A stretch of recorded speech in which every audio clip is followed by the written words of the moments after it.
Terima kasih masih bergabung bersama kami. Saya tidak mendikte Anda untuk mengikuti program kami sampai selesai, tapi soal dikte-mendikte Bang Eriko yang bisa menjawab, apakah benar Pak Jokowi ini bisa didikte oleh Bu Mega? Kan kita belajar dari kesejarahan, selalu melihat begitu ya. Kalau Bung Karno menyampaikan jangan sekali-sekali melupakan sejarah, jas merah. Nah kalau kita melihat Jasnya dari PDP juga merah. nah seperti itu.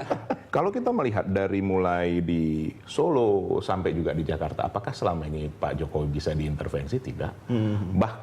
Bahkan Ibu Ketua Umum menyampaikan kepada Pak Jokowi secara khusus, saya kebetulan ada di situ, itu menyampaikan tidak boleh ada satupun intervensi dari partai atau siapapun orang-orang yang ada di partai untuk Itu perintah Ketua Umum? Itu disampaikan langsung. Artinya itu perintah dari Ketua Umum kepada seluruh pengurus partai itu tidak boleh mengintervensi Jokowi, atau hanya Ketua Umum yang boleh Kalau mengintervensi? kepada kami semua tentu itu sudah. Karena begini, kita ini kan dinilai oleh rakyat.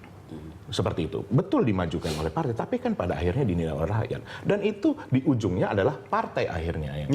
Selama konsistensi 10 tahun tadi seperti Mas Gun-Gun sampaikan, bahwa demikianlah. Apakah selama ini ada intervensi? Tidak. Beliau betul-betul menaungi kita, memberikan kita pencerahan, memberikan kita masukan berdasarkan pengalaman-pengalaman yang ada. Jangan-jangan tidak ada intervensi karena sebenarnya pencapresan setengah hati gitu. Nah, tidak mungkin. Karena kenapa? Kalau pencapresan tidak mungkin diajukan lebih dahulu. Ini kan memang sudah dihitung sejak lama. Tapi harus, kalau kita sebutnya, kristalisasi, proses kristalisasi itu harus terjalin. Oh, itu proses. Tidak bisa didahului, tidak bisa juga terlalu lama seperti itu. Mas Gun, roadshow-nya Jokowi ke partai-partai lain, itu apakah sebenarnya roadshow-nya Jokowi atau mewakili Ketua Umum PD Perjuangan?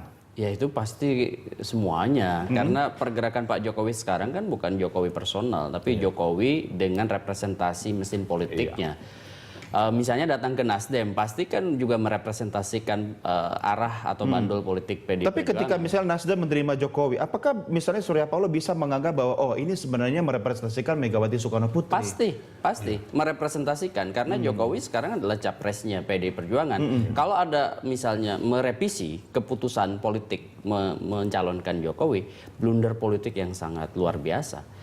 Tentu ini bisa menjadi senjata yang bisa membunuh PD Perjuangan sendiri, karena PD Perjuangan pernah punya pengalaman, misalnya 99 dia menang di pileg tapi kalah tidak terpilih sebagai presiden.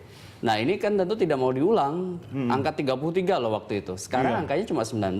Makanya harus ada satu komunikasi politik yang efektif, terutama dan kekuatan real politik. Sejarah bisa berulang atau sebenarnya kita mengacu pada politik Indonesia tidak ada yang pasti selain ketidakpastian itu sendiri? Sebetulnya di tengah ketidakpastian, pola politik Indonesia sama. Coba perhatikan.